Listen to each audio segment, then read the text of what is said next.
13 years ago, a massive search effort was launched to find a 13-year-old girl. Her name, Bianca Piper, from Foley, Missouri. She was never found, and today she would be 26 years old. 5 on Your Side's Rachel Minitoff talked to the sister of this young woman who shared some of their last moments together. Rachel.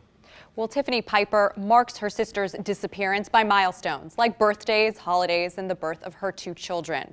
These are things she says her sister would love to see and things Tiffany would love to share with her.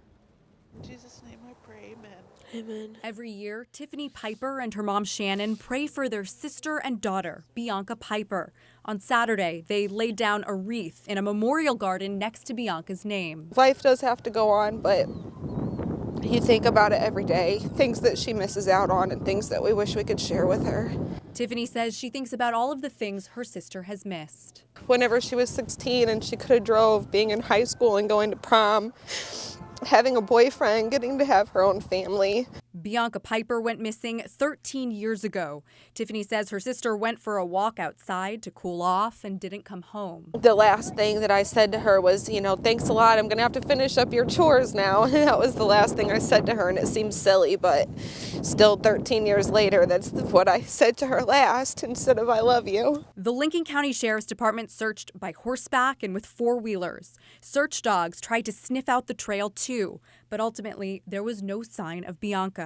Tiffany says she thinks of her sister all the time, especially during life's most precious moments. Her niece Abby, she's going to be 9 in August, and every time she gets a wishbone and a piece of meat or picks a dandelion or gets to make a birthday wish, she wishes for her Aunt Bianca to come home. Tiffany says if she could say something to her sister, she would tell her that her family is here for her and will do whatever they can to help her. Casey. So after all of these years, any idea, any leads that we know about? Nothing substantial. There have been a couple of false alarms where people have called in thinking they saw Bianca, but it turns out it was someone else. All right. Thanks, Rachel.